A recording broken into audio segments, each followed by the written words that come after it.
Hello, hello, hello.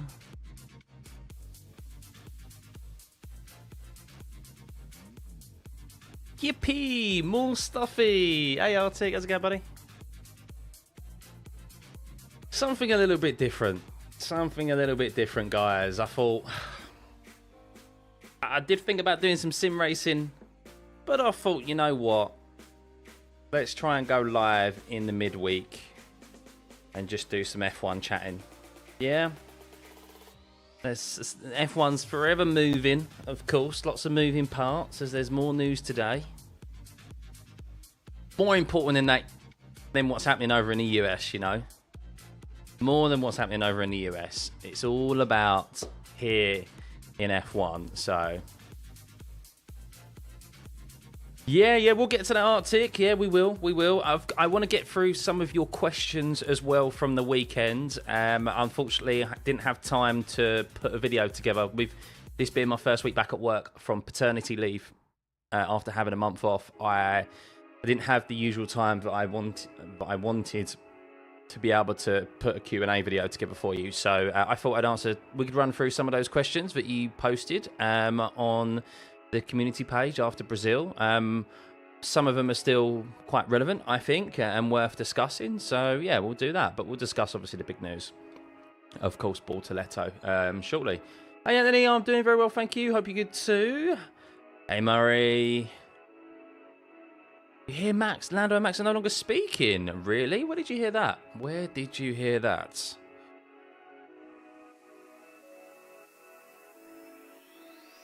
Hang on. Where's the third one? Oh, okay. I'm just gonna do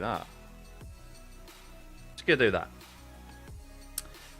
No US politics. F1 politics we will discuss, but not real life politics. We'll stay out of that. Some of you might be looking for a well-needed break from that because it's just dominated every bit of social media and news channel and so forth. So, yes, F1 still decided to release a lot of news. Am I excited for 2025, Blackbird? I am very excited for 2025. Yes, very excited. So, yeah, I suppose we'll get started, shall we? Let's head into, well, of course, the big news today.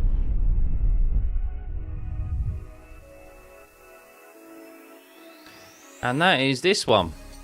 Gabriel Bortoletto, Brazilian fellow iRacer, has joined Sauber, as it was rumoured to be for quite some time.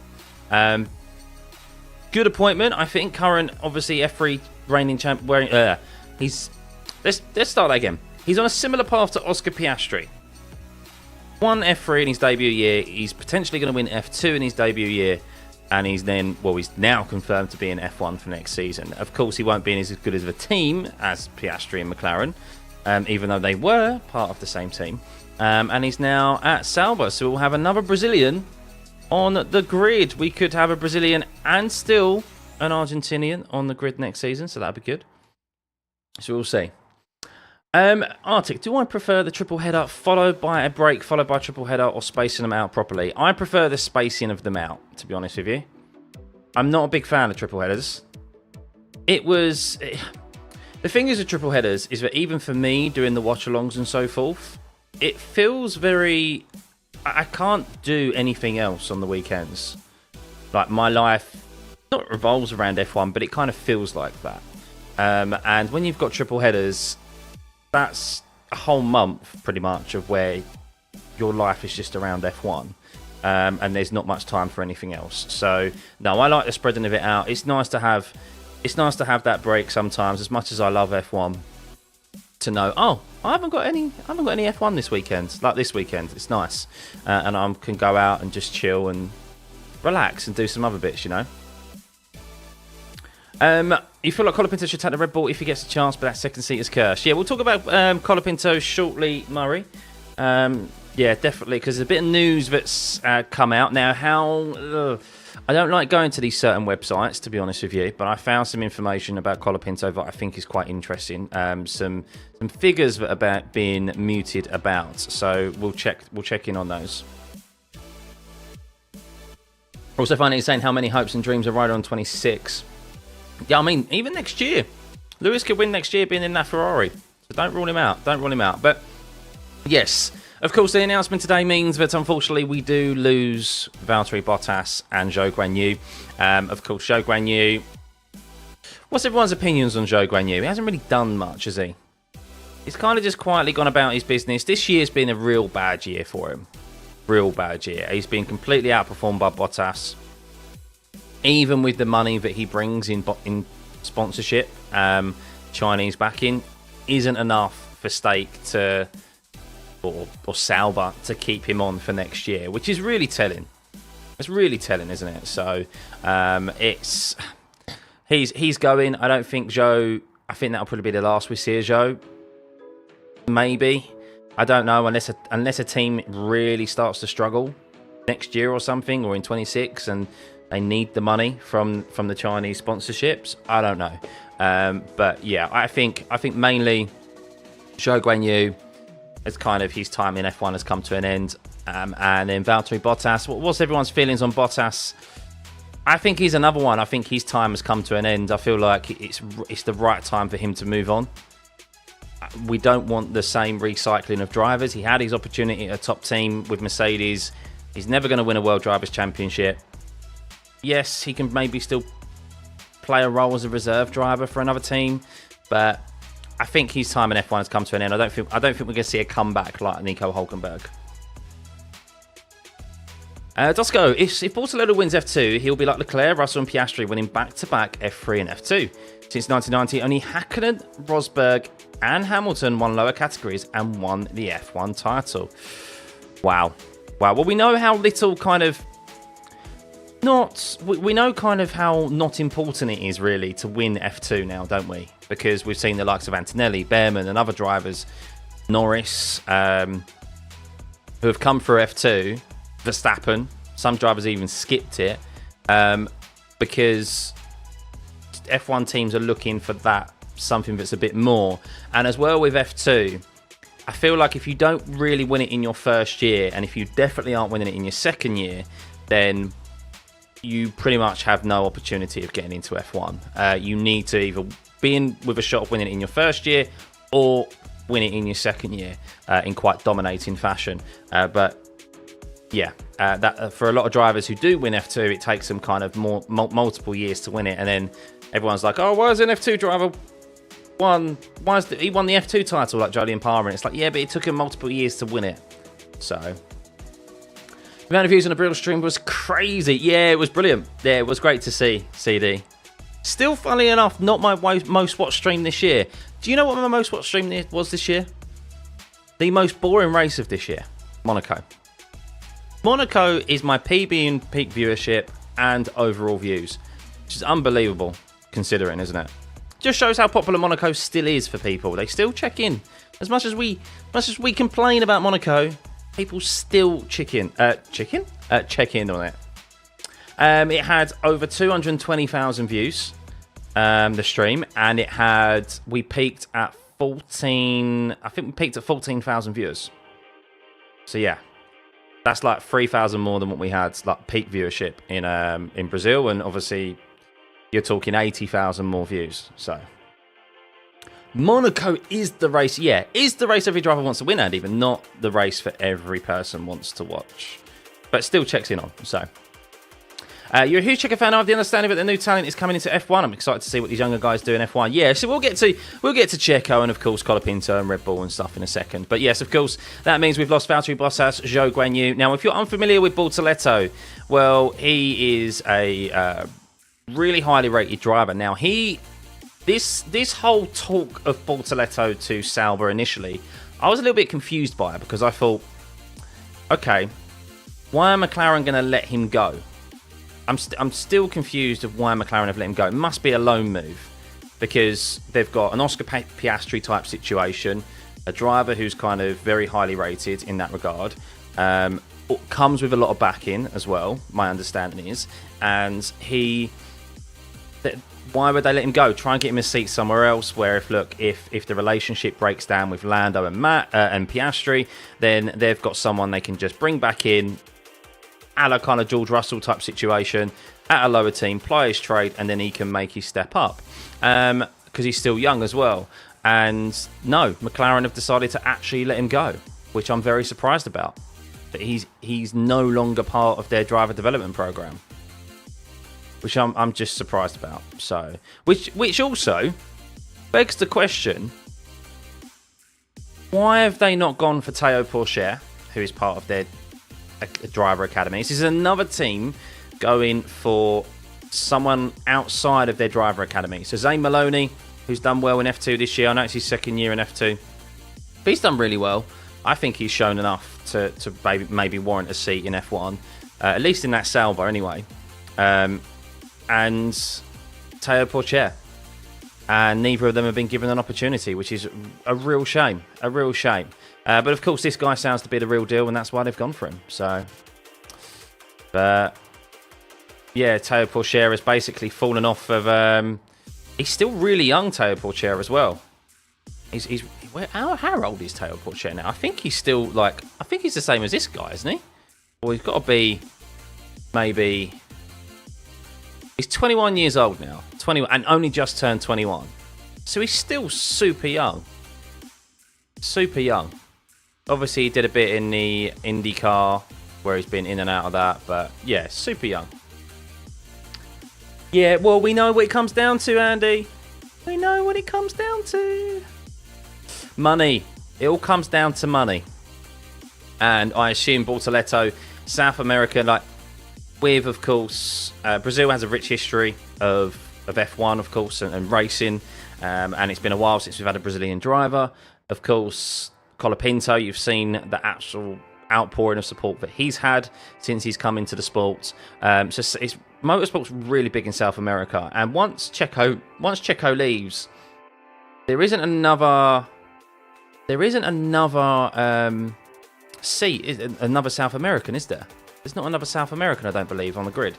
If memory serves me correctly, I don't think so. So yeah, that's why that's why I think they've gone for him, because they've seen maybe the amount of money that he can bring as well. So get some young blood going. That's what we need. Someone, yeah, exactly. Well, we're now going to have Jack Doohan, Ollie Behrman, Kimi Antonelli, Bortoleto, potentially still Colapinto for next season as well. So that's 5 new drivers, young drivers on the grid. Hey Jack, good to see you, mate.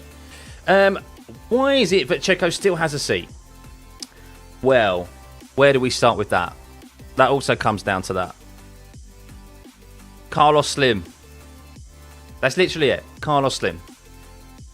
So Checo was kept on because, yes, merch sales. He has a considerable amount of backing from the fans, and that shows in the merch sales. Also, Carlos Slim is his biggest backer. He's a billionaire, richest man in South America, and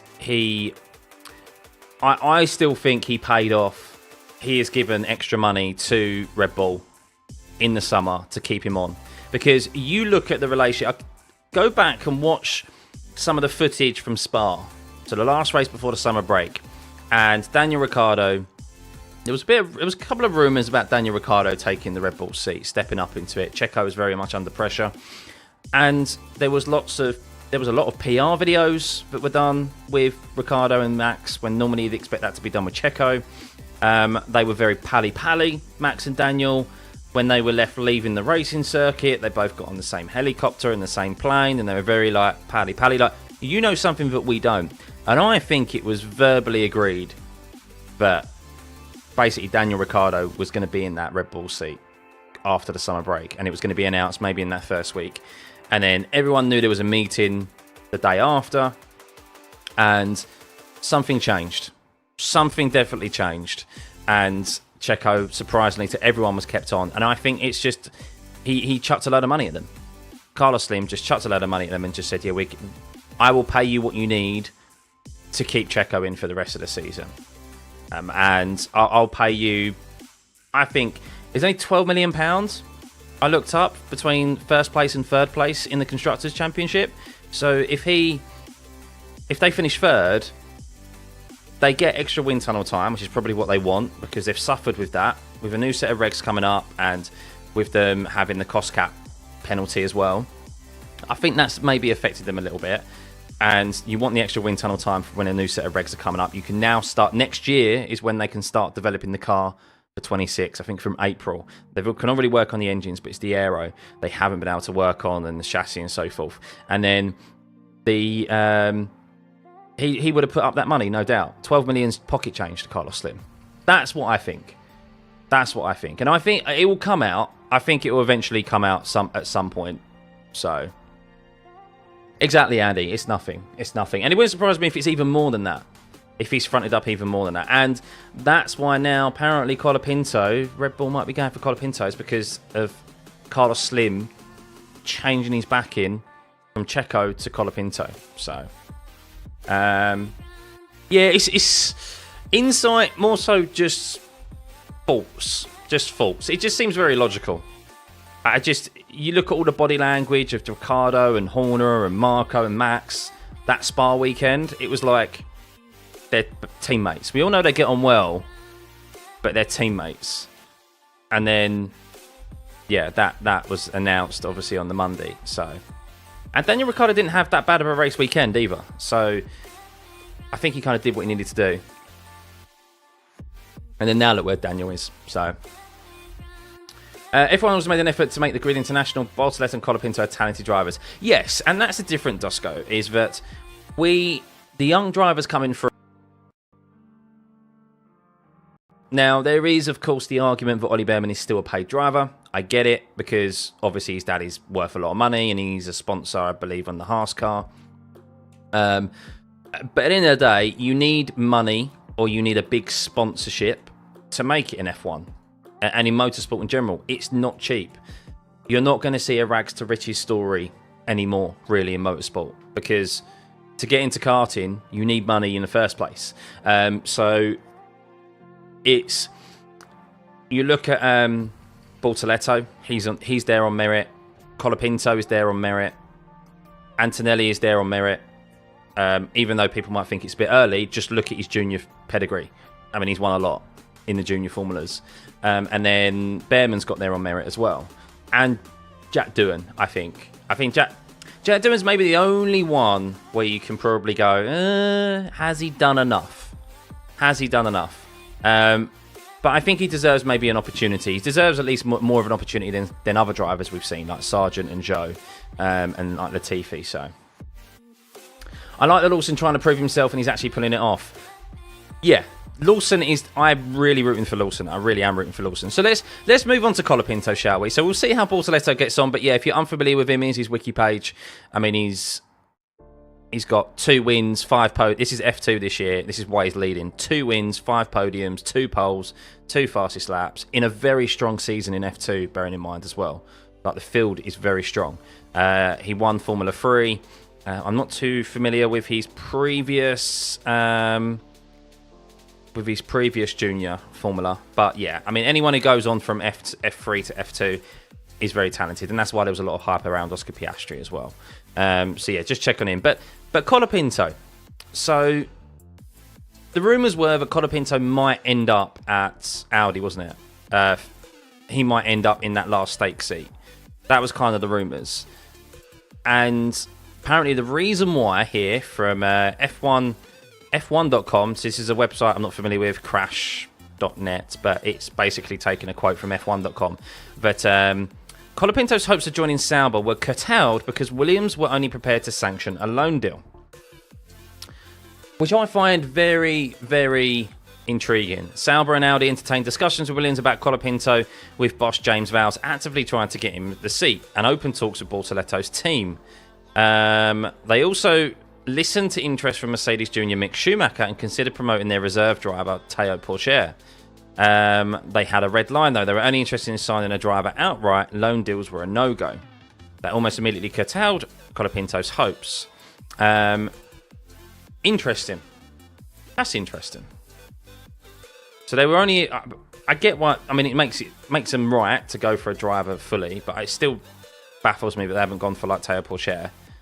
Mick Schumacher just seems to not be be given an opportunity. Toto Wolff overlooking Mick Schumacher for Antonelli, I think, has done Mick Schumacher no good in regards to his ambitions to get back into F1. £26 million net worth. Pocket, yeah, just. According to that Reddit post, only Alonso and Hamilton sell more merch. Yeah, I mean, it wouldn't surprise. Yeah, Alonso and Hamilton. I mean, who else would you say sells more merch? Would you have had a guess who sells more merch than Perez? That's basically it, really. Is there anyone else? I don't think so. Maybe that has something to do with as Hamilton and Danny were big rivals of Max not so long ago, and Checo obviously is too. Danny Rick too. Yeah, Danny Rick might have sold up quite a bit. Yeah. He's always releasing new merch. So that's that. And then there's an information here, of course, the talk has all been recently about Red Bull and Colapinto. And one, of course, they have the deal. They do really have the deal. So this is what it's got here from Racing News 365. As I said, a website that I kind of take with a bit of a pinch of salt. But it says here that Perez will finish the current season. I mean, there's only 3 races left. But it's not clear if he feels F1's first Argentine driver should be placed at RB or Red Bull. So Red Bull have made it known that they want to be part of Colapinto, don't they? They want to go after him. I've seen rumours swirling around that actually it might be them wanting to take signs, and then Colapinto ends up still in Williams. And maybe the money might be a stumbling block here, because Williams apparently is demanding £15.5 million, $20 million or €18.3 million, with other F1 teams that are said to be interested in Colapinto. Williams have not inclined to let its rising star leave for nothing, but it is unable to offer a race seat for 25 with Albon and Sainz signed up. But there is understood to be a way for Red Bull to cover the 20 million Williams is seeking. Colapinto's vast commercial backing, as we know, like big support for him in Brazil, and supposedly Carlos Slim is interested in backing him as well. $20 million remains a remarkably high amount for a driver with just 6 starts, of course, but could that 20 million be a stumbling block? I don't know. We'll see. I don't know. I feel like I want to see. I mean, what's the poll saying at the moment? It's neck and neck, really, isn't it? Red Bull, RB, or stay at Williams. I mean, ultimately you want to be on the grid, don't you? If you're a driver, you want to be on the grid. Hot take: Lando and Charles are equal as far as championship material goes. Ooh, I think we'll see an improved Lando next season. I think we will. I mean, look at Lewis Hamilton first season. But the difference is with Lewis Hamilton is that he won in his first season, whereas Lando has taken him a number of years to get to that point. So, but I think when you first find yourself in that championship battle, when you come up against someone who's done it already, I think you learn a lot. It's always a tall order, and McLaren also haven't been in that position for a very long time either. So it also goes both ways in regards to the team. Do believe McLaren dominance was never close to Merc dominance? Oh, never. No, well, I say never. Actually, I was too young for their initial dominance in the 90s, early 90s. So, but yeah, I don't think they ever.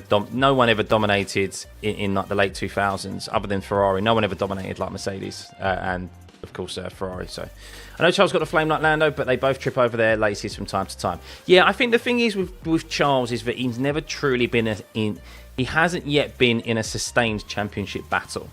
He put up a little bit of a fight at the start of 2022, but then that very much just fell off, didn't it? Very early on. So it'd be interesting to see once Charles gets into. I mean, maybe next season is the year with Lewis Hamilton alongside him that he has a car that can win the championship. I mean, look at where we are right now. Even though Max won that race in great fashion at the weekend, it was still a race weekend where, especially if it was dry conditions, kind of anyone maybe could have won that race. We still go into most race weekends where we don't know who's going to be on pole position, who's going to win the race. And that is great for us going into next season. Like, that is brilliant. 25 is just going to be, brilliant. Absolutely brilliant. Valuable learning that a lot of other drivers don't have. Yes. At least you know the layout. Hey, Bear, good to see you, mate. Good to see you. So, yeah, basically, at the moment, Colapinto, there's still no further talk about it. I mean, I personally, this is what I would personally like to see. I'd like to see Lawson promoted into the Red Bull seat. I think he's doing... Look, I've said it numerous times. Tsunoda isn't getting that Red Bull seat. It's just not happening. It's not happening. He's seen as a Honda driver. He's not seen as a Red Bull driver.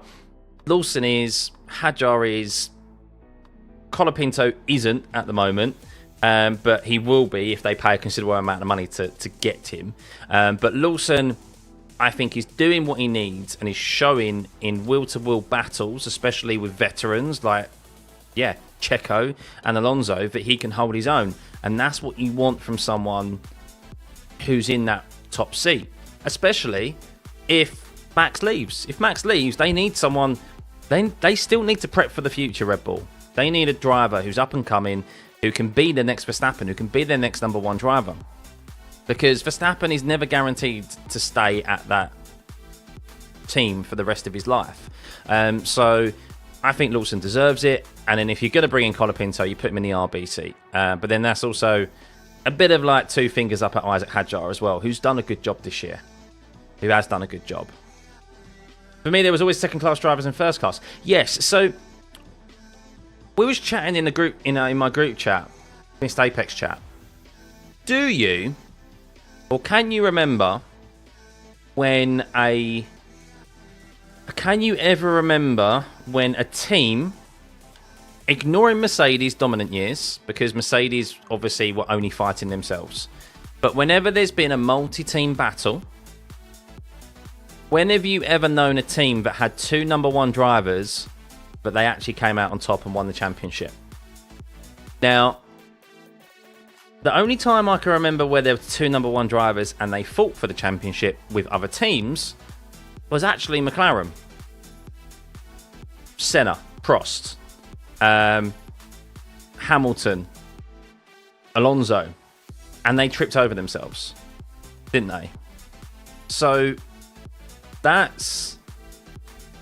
it seems to be maybe a McLaren thing, but I think every other World Drivers' Championship where it's been an inter-team battle, you clearly have a #1 and a #2 driver.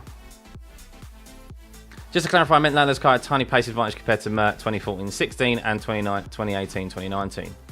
I mean, in a cut of very few. I mean, he hasn't even been racing that long. Oh, what? So pace advantage. What? Not sure I agree with that. Red Bull could end Colapinto's career. Yeah, they could do.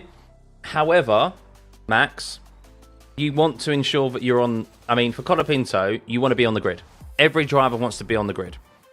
And that's why Bortoletto's taken. You're better off being on the grid, especially where there's only 20 seats available, and being able to at least prove yourself, even in a slight. I mean, at least Bortoletto's got a good benchmark next year. If the Sauber seat is very slow, which we expect it to be, he has got still a great benchmark in the fact of the form of Nico Hülkenberg. So if he could beat Nico Hülkenberg on the regular, who we know is no slouch, then he will attract the interest of better teams. And that's what it's all about, and that's what's essential for Colapinto. So for him stand at Williams, if there was a seat available, yes, that's the right decision. But to miss out for a year is risky. It is risky because you can be forgotten about very quickly in F1. Am I in the SFLs this week? I may be this weekend, Jack. Yeah, I may do some sim. I'm probably going to get some sim racing in this weekend. Yeah, this week is a bit... With the new baby, I mean, it's my first week at work. So I was a bit and ahhing about going live tonight as well. But I just wanted to go live and just have a bit of a chat and, yeah, have a chill one, really. But yeah, the sim racing, I'm trying to find a bit of time to get back into it, really, around the baby. So Pro would have had it with Villeneuve and Arnaud. Okay.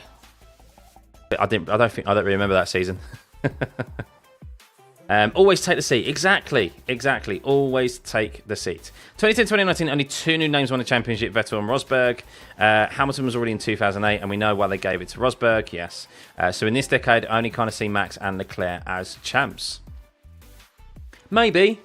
I mean, we don't know until drivers are given the car to win. Lando is the first driver really outside of Max to have that opportunity to win a championship. Of course, and Lewis obviously in 21. So yeah, I'm intrigued to see if Lando is in that position again next year. Now, of course, Oscar Piastri as well. It's going to be even harder for Lando next year because there's no guarantee, one, McLaren will have the advantage that they've currently got and be as consistent as they are in competing for race wins each weekend. He's got his teammate who's going to be trying to come out the blocks strong as well at the start of the season because he's been very kind of inconsistent this year, but he's shown that he's got the talent. And of course, Max, even in a poor performing Red Bull, is always going to be there as well and cause trouble. So, and of course, Ferrari. You give a championship winning car to Lewis Hamilton, he's been there, done it 8 times, shall we say? Or no, he's been there, done it, and fought for world championships 9 times. His first year, won 7 times, and of course 21. He obviously we know how that ended up. So he's been fighting for world championships for 9 years. So. And 26. No, sorry, 10 times. 10 times. 2016. I forgot 2016. So 10 times. So 10 individual seasons Hamilton has fought for championships, and he's won 7 of them, arguably 8. So, yeah. Lewis is much better driver than Colapinto. Qualifies better, drives better, doesn't crash. What has Colapinto ever done? Well in. Nothing Lawson has been in a top 2 driver in DTM Super Formula.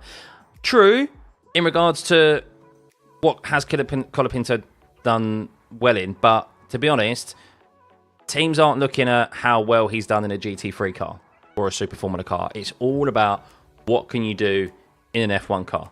That's what matters. Yes, Liam Lawson has the stronger CV, and I do agree. I do think he's a better driver at the moment. I think Colapinto's doing very well, but Lawson to come in the way he did last season and to have a year out and then come back in and within 3 races. Finished P9. I mean, Yuki Tsunoda obviously got all the plaudits at the weekend, but Lawson got tagged by Oscar Piastri, bearing in mind, in that race, and spun round. So don't forget that. Oscar got a 10-second time penalty, and Lawson still finished P9, and could have finished maybe above his teammate, or even higher. So, yeah. I think he deserves it, Lawson. I think he really has. And I think he's also shown enough will to will. That's the thing. A lot of drivers, you don't know, like, you need to be able to go will to will, and that's where Lando's been found wanting this year. Of course, is will to will with Max. Every time, I feel like there's so many similarities between Rosberg and Hamilton in Lando and Max this year. Max is Lewis, Lando's Rosberg. Every single time Lando has come up in a will to will scenario with Max, he's come off second best. Now, of course, Austria stepped over the line and moved over and they crashed. But every single time, Lando hasn't been able to get past him. So, hey, James, didn't expect to see me go live tonight? I know. I didn't expect it either. I just wanted to go live, just chat. I want to do more of these, like, just chatting streams, guys, really. I feel like having a bit of interaction with you. I like it. Like, doing the videos are great, but they take a lot of time. And I feel like we have a back and forth. You guys get to ask me questions. We get to chat about F1, of course, which we love. And yeah, I want to start doing a bit more of these. So Lawson's attitude is low, though. What do you mean low?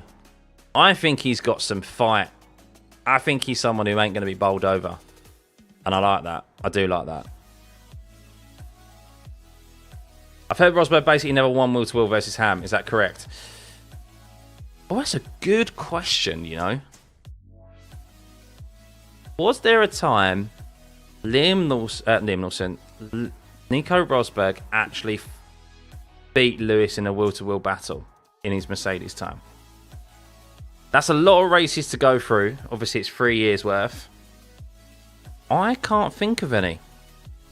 Unless he beat him in 2016 wheel-to-wheel. But I think every single time they came wheel-to-wheel, I think Rosberg actually came out second best.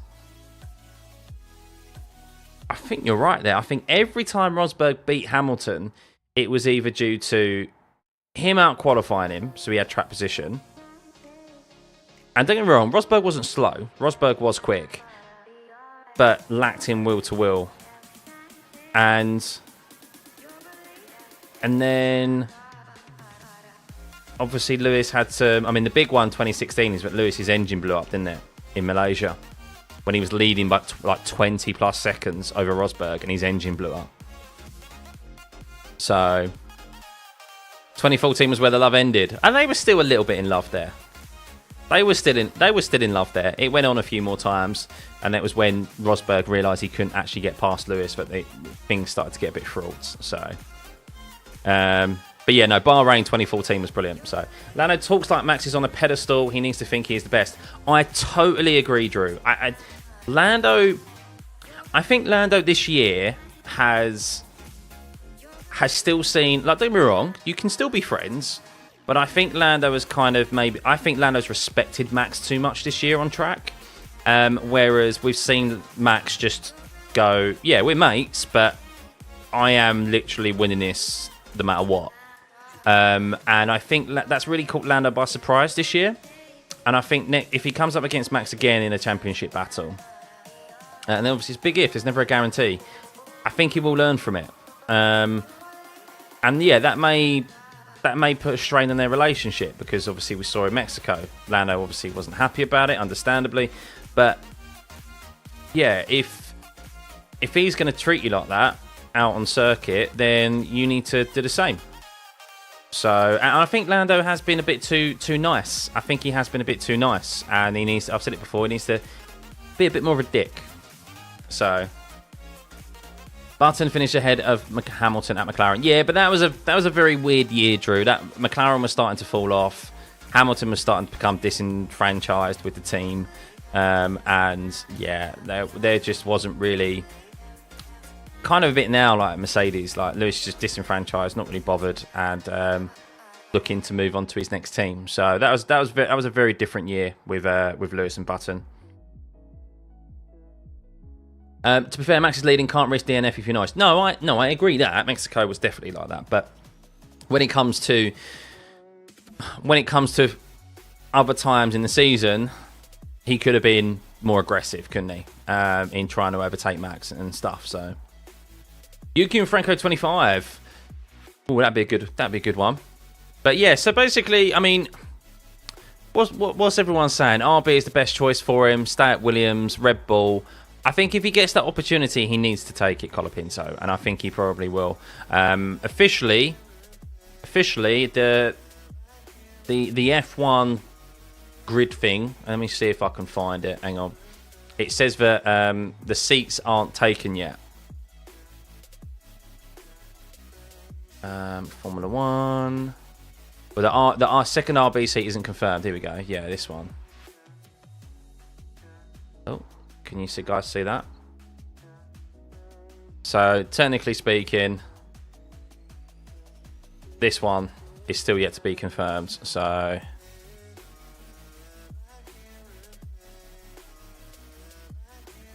nothing wrong with Lawson's attitude, just lots of haters and washed up drivers like Perez and Alonso. I think Lawson's, look, plus Lawson's a New Zealander. He ain't gonna take shit. Have you ever met a New Zealander? They don't take shit. Lawson can take a couple of seasons like Piastri has. Doesn't need to be top dog year one. No, he doesn't. And I'd like to see him alongside Max, to be honest with you. I don't think he'd compete with Max. I don't think anyone would go straight into that Red Bull team with Max being there for so long and take it to Max. I think you're kidding yourself if anyone can do that. Over time, maybe. And I've said this before, and you've spoken about belief, guys, is that Max isn't untouchable. He isn't. Yes, he is a brilliant driver, but he isn't untouchable. No driver is untouchable. There is always someone out there who can go faster at different circuits as well. And there will be someone who comes through who will go into that Red Bull or will go into another team, maybe even if Max moves, and will perform on the same level as Max, or maybe even outperform him. Maybe that's Bortoletto. Maybe that's Antonelli. Maybe it's Ollie Behrman. Like, that can happen. That can happen. When people go like this, drivers are just untouchable. They're not. They're still human at the end of the day. Who only survived Red Bull if Max leaves, or is the next GOAT contender? My comments apply to all drivers, basically. Yeah, I do think there is end of the day, there are drivers who could go in that second Red Bull seat alongside Max, and they could get more out of that car and be a lot closer to Max than what Perez, what Albon did, what Perez, Albon, and Gasly did. Like, I think it was a bit different, obviously, when Daniel Ricciardo was there. I think you have to look kind of past the Daniel Ricciardo. Max was young. Daniel Ricciardo, like, they were very different kind of era with the car as well. You need to look at it when the car is a bit more dominant, and to see how the performance is. So obviously Gasly, the car was starting to come through and win races. With Albon, Max was winning races, and then of course with Perez, he won the championship, and then since then it's been the most dominant car in F1 history. So there's definitely someone out there or on the grid who could do a job as like close to Max. I think Sainz could. But I think the problem with Sainz, as we've seen with him at Ferrari, is that he's just not consistent enough. He has those weekends where he looks absolutely dominant, and then you get the usual questions of, oh, he should be staying at Ferrari, but then he has a weekend like he did last week at Brazil.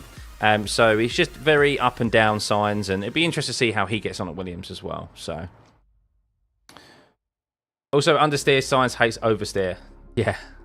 True. I mean, that's the same with Perez as well. Whenever the car's been understeery, Perez has done much better.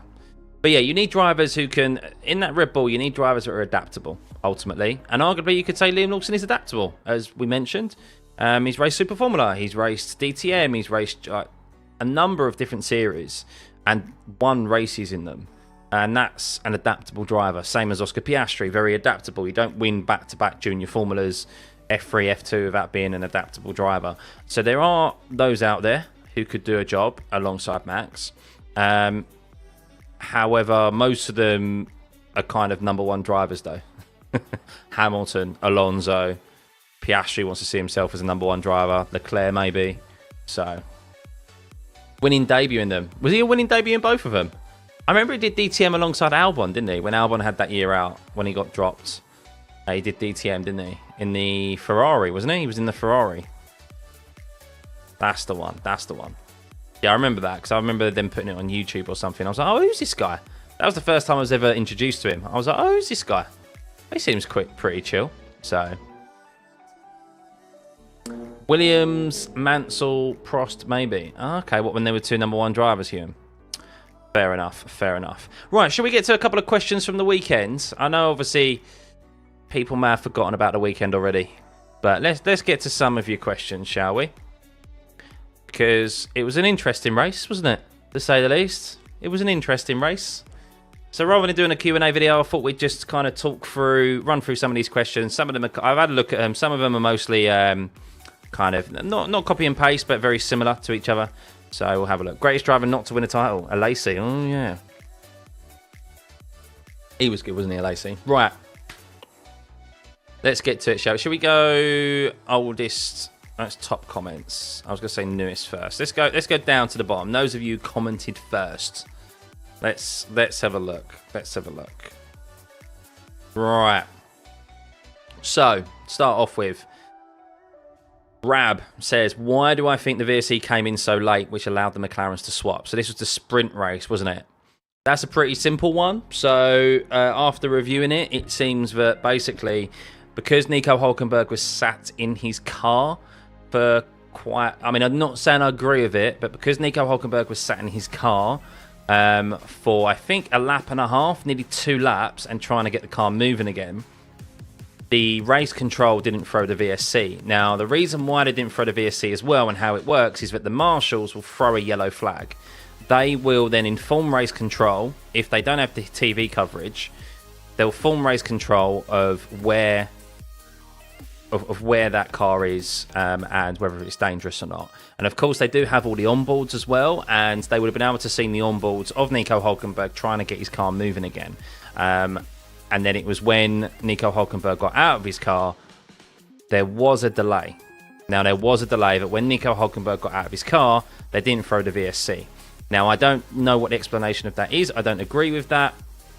I don't think there's any conspiracy to allow the McLarens to swap. I think it just happened to be that when they eventually threw the VSC, McLaren have only just swapped to like a couple of corners before, and it was very much McLaren playing with fire. I don't know why they didn't change those positions earlier on, and they got so lucky with it. Of course, in the end, it didn't mean diddly squat because Lando still obviously pretty much lost the championship the next day. But yeah, that was the reason why they delayed in throwing it initially, was because Hulkenberg was standing in his car trying to get it going again, and they always allow drivers to try and get their car back to the pits and give them an opportunity to get it going. But as soon as he got out of the car, they should have thrown it. They should have thrown it. So I don't know what the reason for that is. Haven't heard an explanation yet. So yeah, that delay of him getting out of the car definitely should have. He should have then been given. They should have thrown his VSC because that's dangerous. What were McLaren thinking? It was crazy. This is why they can't win. Yeah, I mean, I don't know what they were. They should have changed the positions so much earlier. So much earlier. Because Lando in clean air, we all know clean air's king. And I know people say Lando should just be able to get past Piastri. Well, he's got Leclerc and Verstappen right behind him. You start fighting with your teammate at a circuit like Interlagos, you're going to end up losing so much time and just allow Charles Leclerc and Max to capitalise on that. So they should have just changed positions a lot sooner, but it was Piastri. It's McLaren basically not setting out ground rules and going, right, if we have an X second lead to the guys behind after a couple of laps, you invert positions down into turn 4 and carry on racing. Simple as. If they're like right on your behind, you don't do it. They need to be. This is their problem, is that they're too wishy-washy. They're all like, oh, we want it to be happy families. We want Oscar to be a #1 driver. We want Lando to be #1 driver. It's like, no, you can't do that in this scenario. Especially when Lando was still mathematically in with a chance of winning the championship. So, yeah, just tempting fate. Very, very lucky in there in the end. So, hey-ho. But, watching 99 USA finish GP was epic battle with Senna. Proactive, not reactive. Yeah, exactly. Right, next one. F1 fan, 1976. Do I think Yuki deserves a seat at Red Bull, considering that he started P3 and had a great race after? Consider that I posted this in the first red flag of the GP. I think he deserves an opportunity. I think most people think he deserves an opportunity, but he's not going to get that opportunity. As we mentioned earlier, he's a Honda driver. Red Bull see him as that, and they don't see him as a Red Bull driver. And yeah, F1 isn't fair. We just discussed Théo Pourchaire not getting an opportunity at Sauber, even though he's the reserve driver.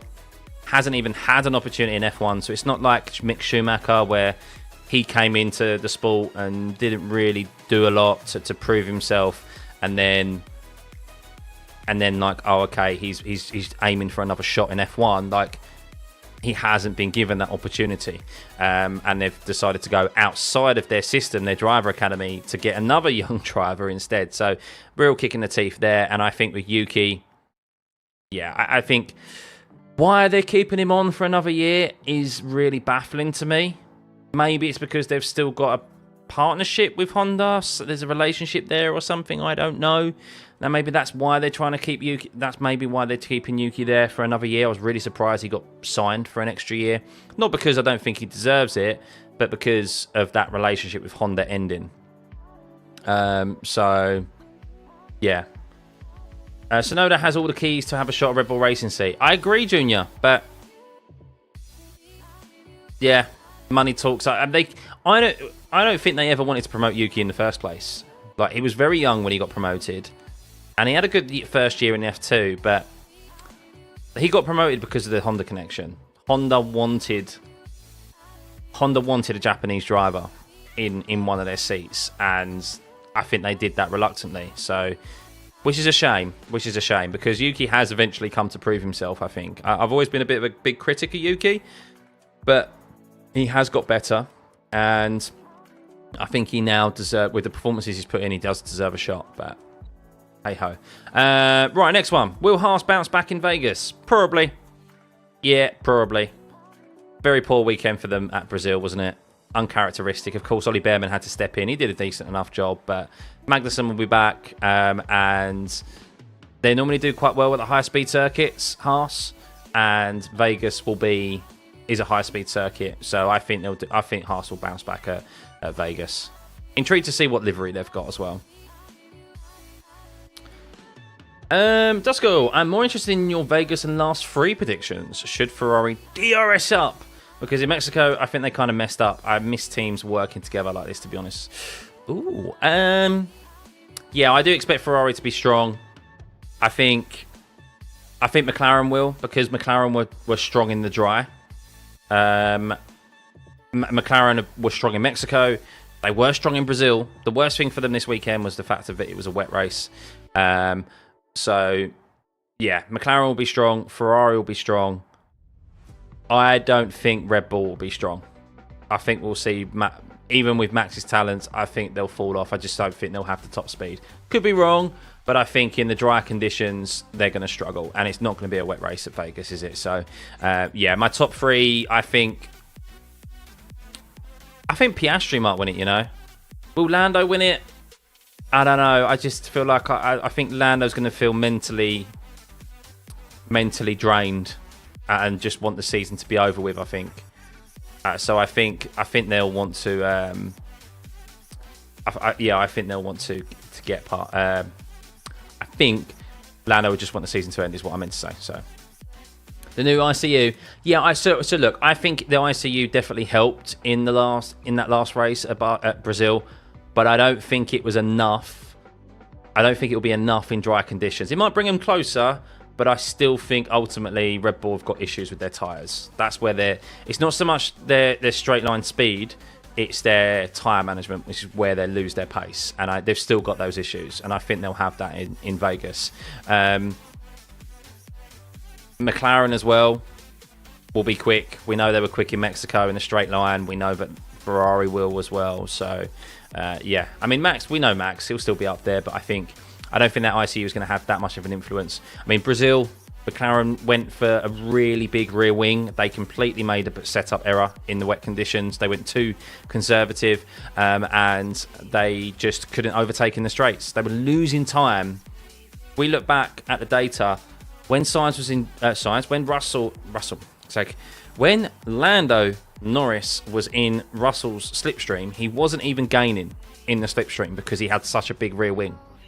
So, Colapinto stays at Williams. Where else will he move? I thought Alex and Carlos. Yes, if he stays at Williams, he'll be the reserve driver. He'll be the reserve driver, and then maybe there would be a decision depending on how well both Albon and Carlos Sainz did, that Williams promote Colapinto into Albon or Carlos's seat. So, I mean, Carlos isn't looking to be at Williams for long, is he? He's looking to get out of that seat and into a better team. Vegas is pretty straight, though. Tyres shouldn't burn that much. If you look at so let's get the track map up, shall we, of Vegas. If you remember, it looks like a bear upside down. That's Vegas F1 track.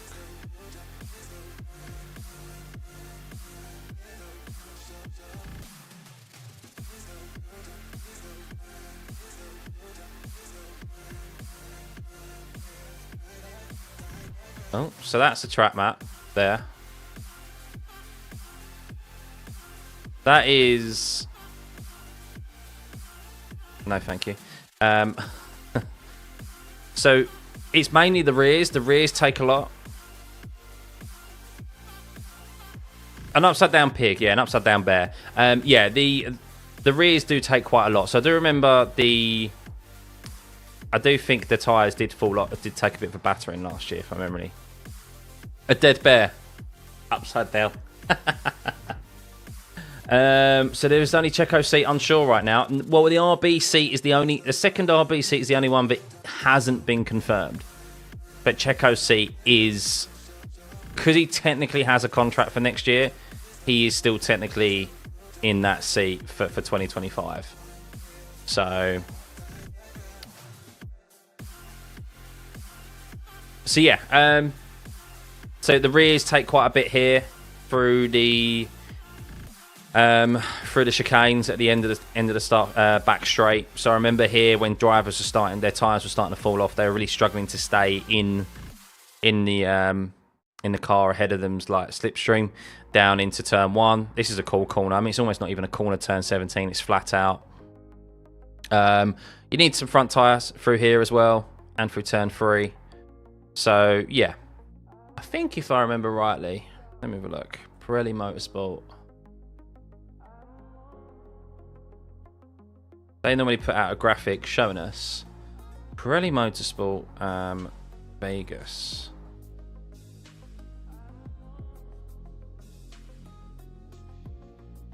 Twitter.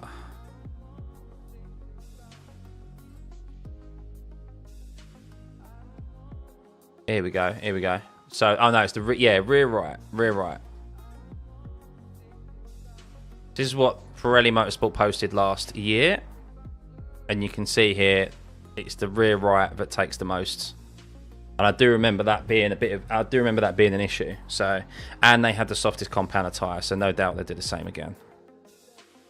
And Money Talks, so we'll see what happens at RB. Yeah, it was a one stop. Yeah, but yeah, I think it was a one stop. The thing is, the reason it was a one stop is because we had a couple of safety cars, didn't we? Remember, we had a few crashes. Lando crashed. We had George Russell with the debris with Max and his crash. So at the top of the circuit here. So yeah, I think that's what made it into a one stop. But it might have been. Was it a two stop? Might have been a two stop without that. Maybe. So, last year McLaren were awful in qualifying but came alive in the race. Yeah, and they're a different car this year. They're a very different car. So, 50 laps. Round the sphere. So, it'd be interesting. Yeah, science. So, that was when he went over the drain, didn't he? He went over the drain and then the whole of FP2 was ruined as well. Was it FP2 was ruined? That was when they had the debacle and he got all that floor damage and he had to take a 10-second time. He had to take a 10-place grid penalty to change the part, and it's like not even his fault. Absolutely ridiculous. And he was in an opportunity to maybe win that race. So if I had 500 million in the bank, oh, that'd be nice, Swim. That'd be nice. Then could you buy your way into an F1 seat? It's like half the grid are to pay drivers. I couldn't because I still wouldn't have talent to do so. But if you were bringing up a young driver who had talent, enough, but wasn't maybe good enough to make it up there on his own, then yes, you could. However, I would argue now that you need to have both now. I think we've got to the point in F1 where most teams are earning enough money.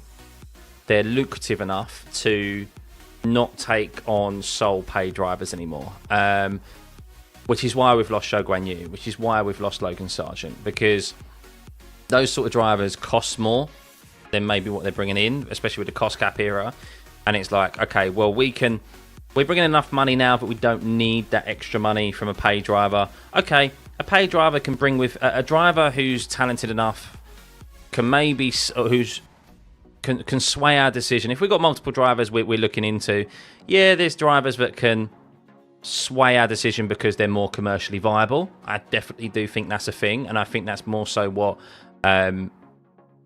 maybe the vision and direction is of picking drivers now with these teams.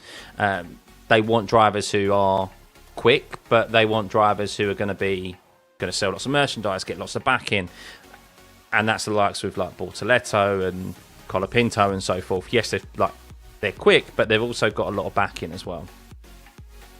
Money always helps at the end of the day. So I think Lando kind of needs to use his last 3 races to finish off strong and build his mentality for next year when he gets an opportunity. Yeah, do you know what Lando needs to do? He needs to win 3 races in a row.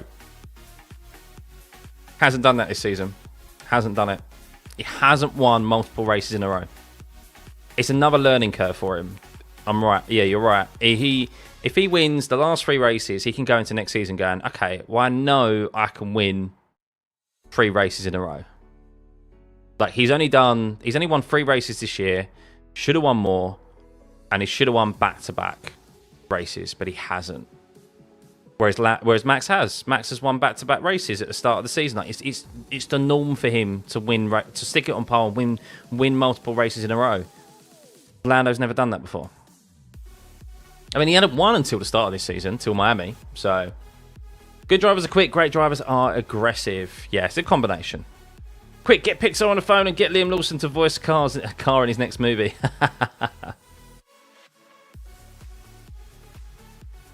come on, Leclerc never did it. What, won multiple races back to back? Has he never won multiple races back to back?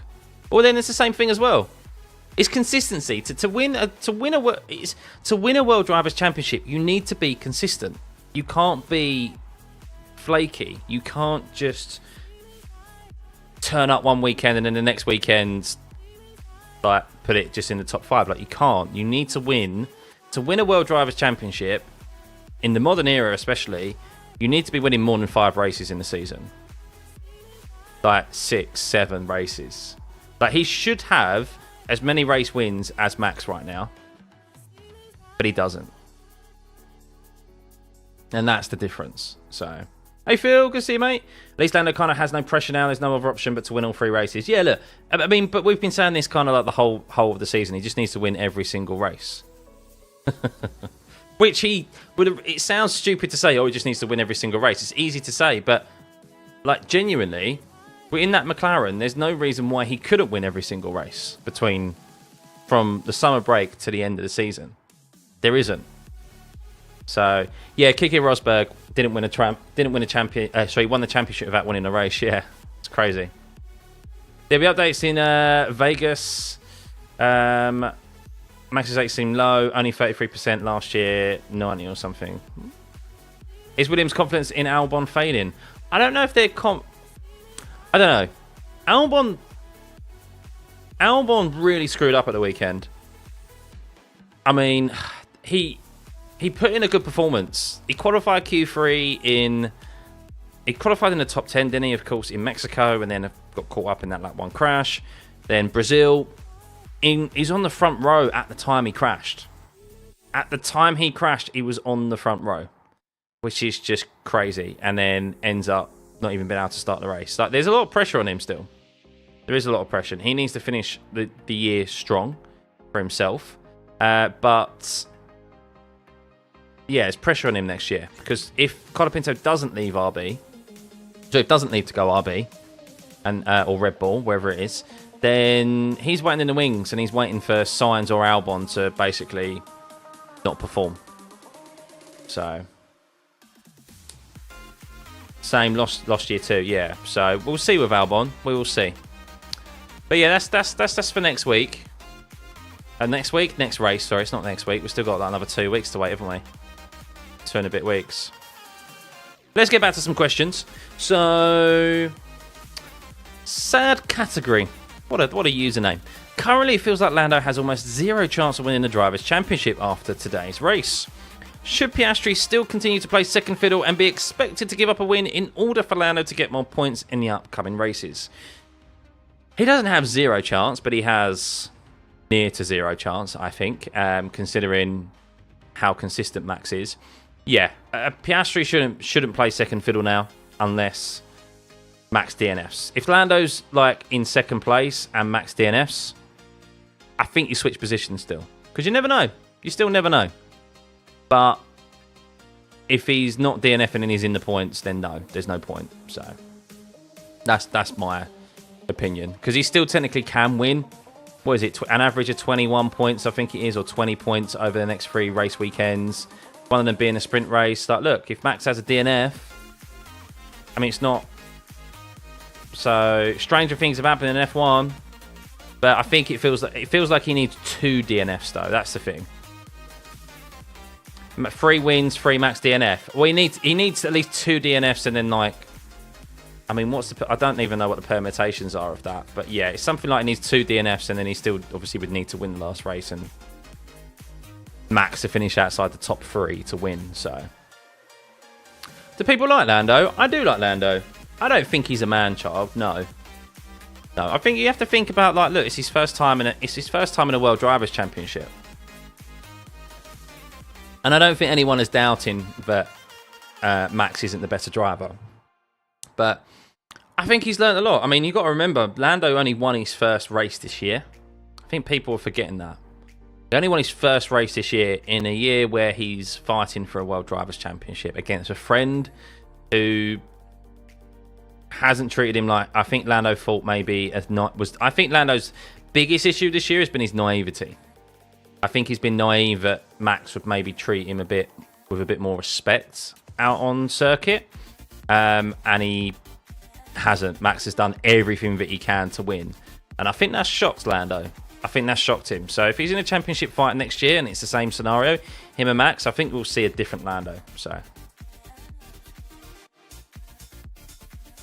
oh, you think it would look bad on Mercedes to lose the title to McLaren? No, I mean, look, that's kind of happened before, though, isn't it, when Mercedes have been around, I think.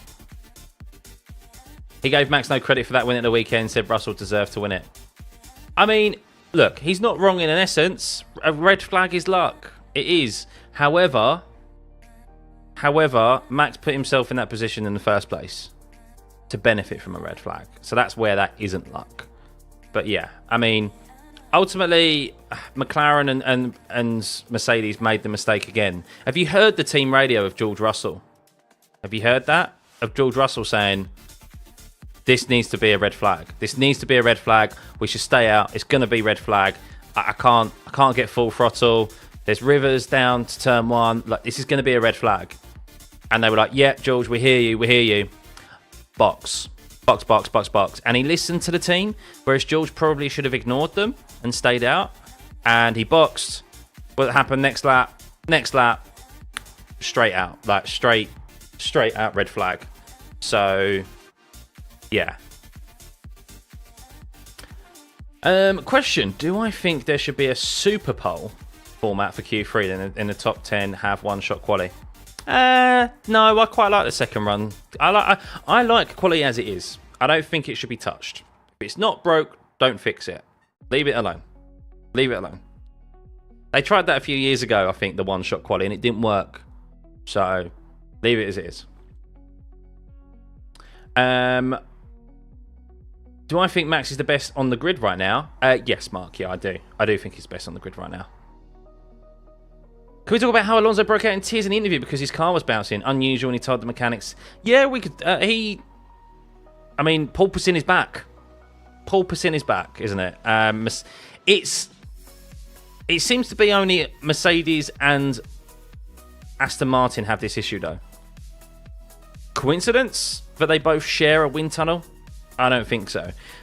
So yeah, obviously that took a lot. I mean, Lewis was complaining about the bouncing on Friday in his back, and then Aston Martin also had those issues. And maybe that's why Lance Stroll drove it into the gravel. He went, I can already feel my lower back going, fuck this, I'm parking it up. Yes, the only time it should be one-shot quali is for Monaco. Yeah.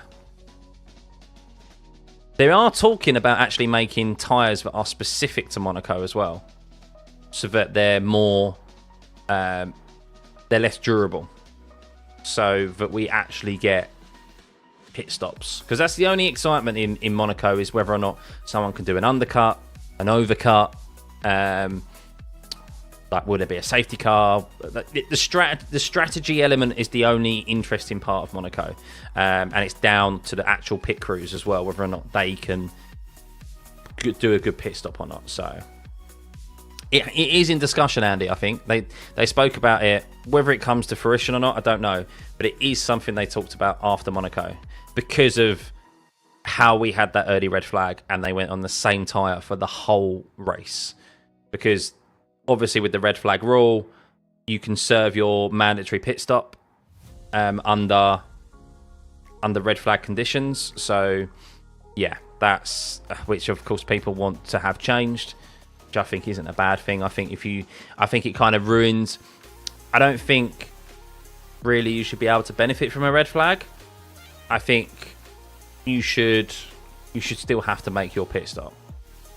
Lewis and Nico were really good friends. That ended badly. Lando seems to value his respect for Max over winning. Yeah, whereas Max is the other way around, I think, Drew. So, we'll see. Quality's good now. The one shot was not fair due to changing track conditions. It was entertaining, though. Before that, they had 2 quality sessions and aggregate time. What about the point system? Years ago, NASCAR had a system where the winner would get 40 points and the last place 1 point, then a 3 point. Yeah, I mean, I don't know. They've changed. You get accustomed to how the points work, don't you? There used to be just a simple, like 10 to 10-8 or whatever it was. Like, they've changed the point system all the way over the years, and I think just once again, leave it as it is. Don't complicate it. There's no need to jazz it up. NASCAR system, you don't understand the playoffs. Oh, yeah. The US loves a playoff system, don't they? Doesn't every single one of your sports have playoffs? Basketball, baseball, American football, NASCAR. What else is there? I think everything has the playoff system. Right, so let's move on to another question. Do I think Leclerc will pass Norris in points by the end of the season?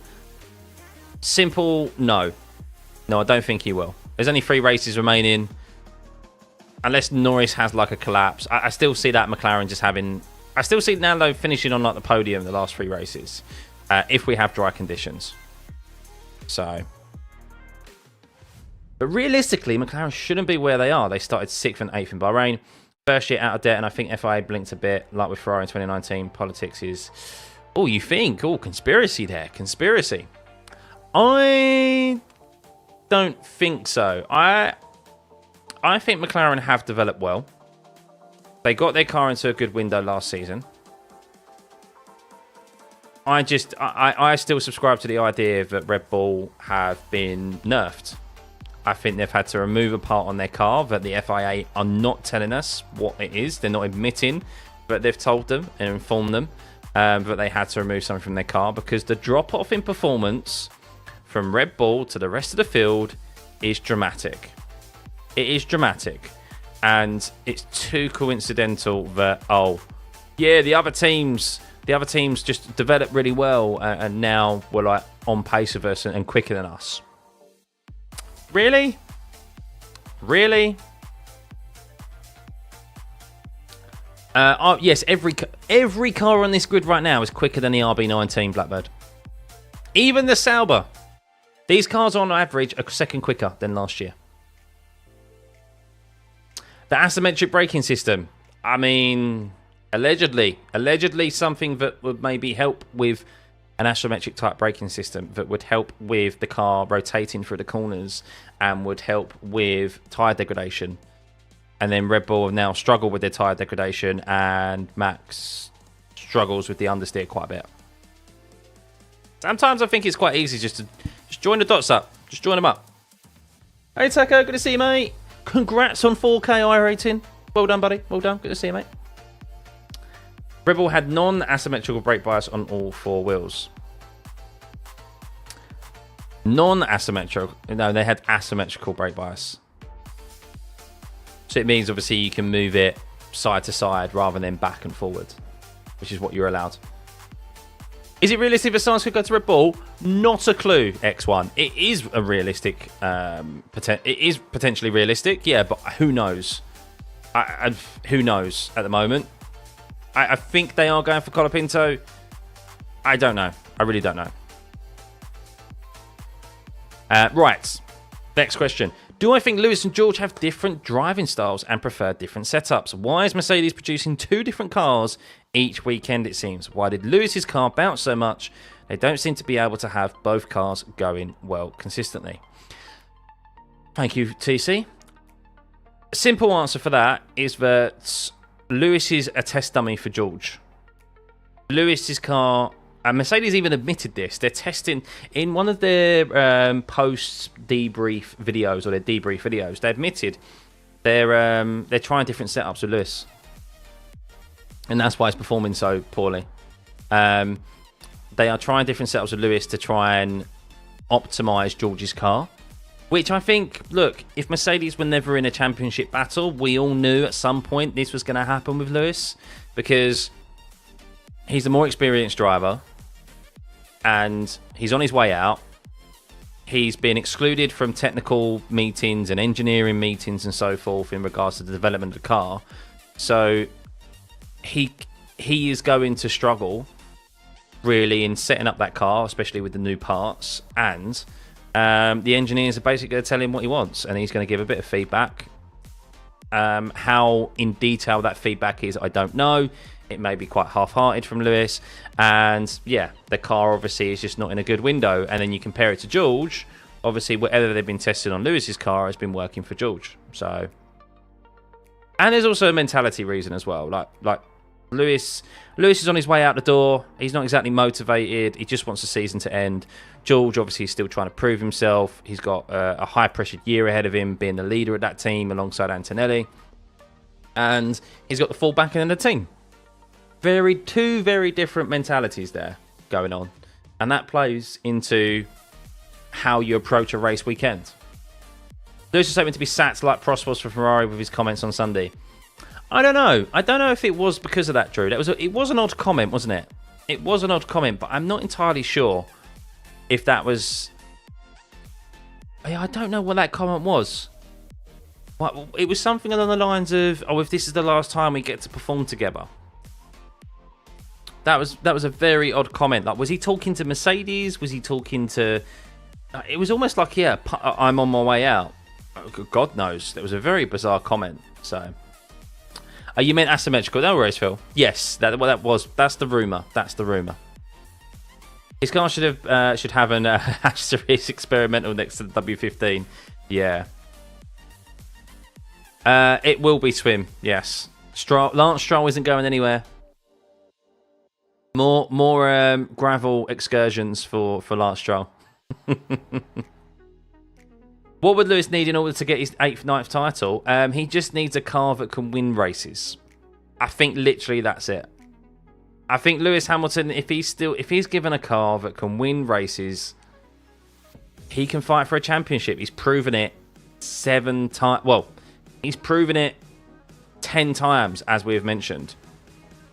2021, of course, he didn't win. 2016 and 2007, but he's won 7 of them, arguably 8, and he knows how to perform consistently over the course of a season. So if he's given a championship-winning car or a race-winning car, he will convert race wins, multiple race wins. Now, I think Charles will do the same, but I think where it would come down to in the end, it's just that level of consistency. Would Charles be? He's never been in a position to consistently fight for a championship before. He's never. I think we said, didn't we? We said he's never won back-to-back races, Charles. So this is all in F1, a learning curve, and the pressure of being for Ferrari as well. Lewis is used to racing in those kind of high-pressured environments and stuff. So, yeah, I'd love to see a battle between them two. I think it'd be brilliant to see. But yeah, I do think Lewis, even though he's 40 next year, Lewis has still got it.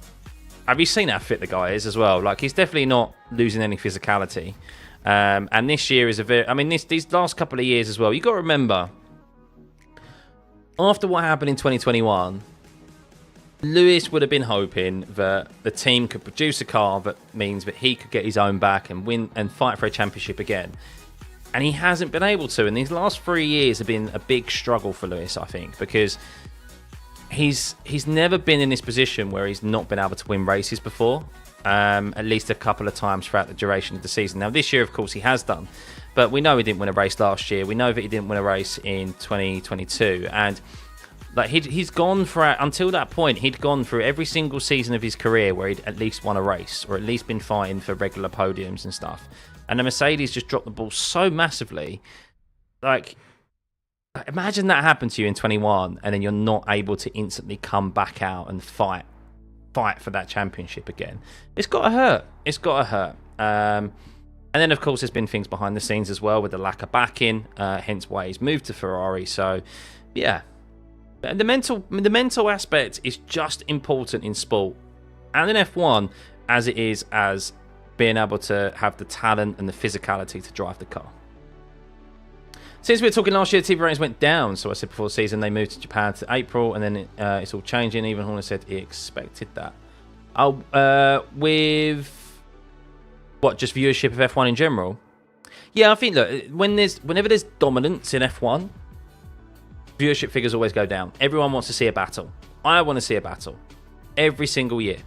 Like I've said before, I know I've said it, I'm not Max's biggest fan, but if Max wins the next 3 World Drivers' Championships in a row and he gets 7,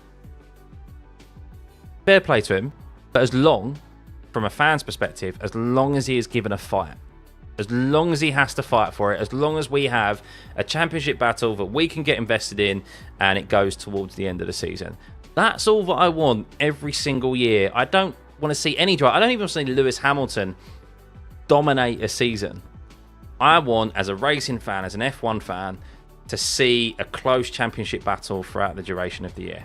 Same as in football. Same as football as well. Like, I want to see teams go at it to the last game of the season. Like, that's what you live for with sport. You want it to be competitive. When sport isn't competitive, that's when it gets boring. So there comes a point where you can go, like, maybe one season you can go, okay, fair enough, that guy's just dominated. But even then, I want them to dominate in a fashion that they've beat the best because they're better. Which arguably, I know people have said like Max has been better, but he's had the performance advantage to finish as far ahead as he has. But last weekend was that sort of performance where it's like he was just better. I know the red flag helped, but he was just better. Finished 20 seconds ahead. That's the type of performance where you go like, that's a dominating performance that I can accept. You know, I don't want to see 20, 30-second wins just because they've got the fastest car and no one else can compete with them. Even though that's part of the game in F1, but still. Alonso proves old guys have it. Exactly. I mean, yeah, in 2023, I started watching like every other motorsports because you was bored. TV ratings down means less money. Exactly, yeah. And for F1, Liberty Media, if there's a close championship battle, the better it is for them. The higher the viewing figures, the more money for them. So, yeah. What are the chances that Ferrari wins the World Constructors' Championship? And do I think that Sainz is not pulling his weight right now in crucial moments, like in Singapore in this race?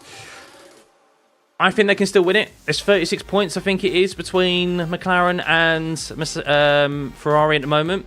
Definitely can still win it. I said it before. The Constructors' Championship, I think, is going to come down to how well Sainz and Piastri do, not so much how well Lando and Leclerc do, because they'd have been the ones who have been flaky this season. Not so much Leclerc or Lando. And yeah, last week is not good for the Constructors' Championship, is it? Because Charles was the only one who scored points in the normal race, with Sainz spinning it again. So yeah, it's definitely going to come down to how well Piastri and Sainz do in these last three races. I think that'll decide the Constructors' Championship, not how well really Lando and Leclerc do, because we know they'll do well anyway. Max is the performance advantage at the moment. He is, yeah, definitely in that Red Bull. Yeah, in other sports like hockey, for example, you play 82 games a year, and even in the most successful teams, they still lose games. It'd be interesting. Exactly. Do I still have faith in Lando winning the World Drivers' Championship? No. Next one. Do I think Ocon is regretting leaving Alpine, especially if they cook with the new Mercedes engine? Interesting question. No, I don't think he is, because Alpine is still a toxic atmosphere behind the scenes, I think. Alpine will not be Alpine at the end of 2025, I think. They will be sold. They are definitely up for sale. They, of course, are moving to Mercedes because they want to wind down the company and their operations in F1. So, yeah, I don't think Ocon is regretting at all. And especially as he's moving to Haas, who are doing very well. Like, yes, Alpine just leapfrogged them in the Constructors' Championship, but look, that was, as well as Ocon drove and as well as Gasly drove, they both still benefited from the red flag.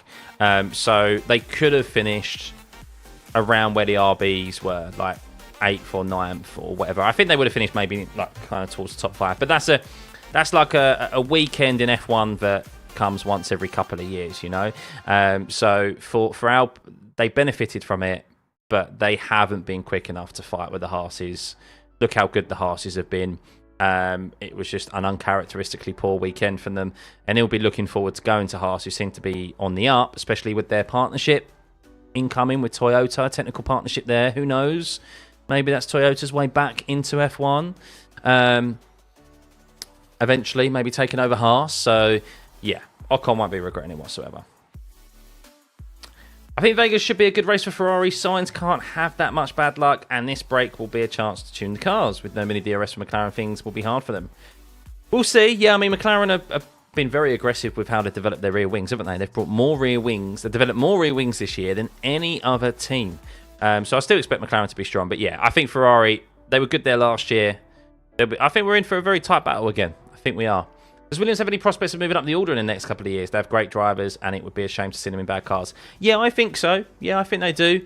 I think they've got a decent driver pairing now. Williams' problem is that they've been fighting with one hand tied behind their back. They've had a subpar car really than everyone else, but then they've only had Alex Albon to help them. So they've had to rely on the brilliance of Albon to get them into the points. And they haven't had that second driver to be up there with him and to help utilise in regards to strategy. So Colapinto has helped with that. You've seen Colapinto. I mean, it just shows what happens if you have two good drivers who are similar pace.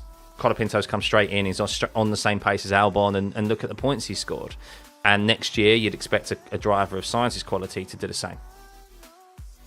Really can't imagine Toyota running a full factory F1 effort as well as WEC, WRC. Well, that's the thing. They may back out of that. I reckon they would probably back out of WEC, Andy.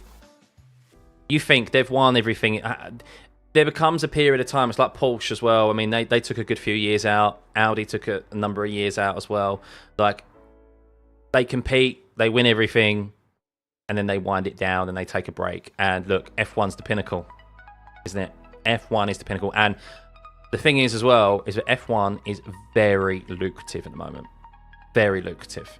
The teams are getting more and more richer, more profitable. And while there isn't another team that's added into F1 at the moment, while it's a 10-team competition, Haas are like, thank you very much if you want to buy us. Same as Alpine. That performance last weekend with Alpine would have just like got them a few extra million on their asking price. So in Mexico already, and sprint racing dry in Brazil.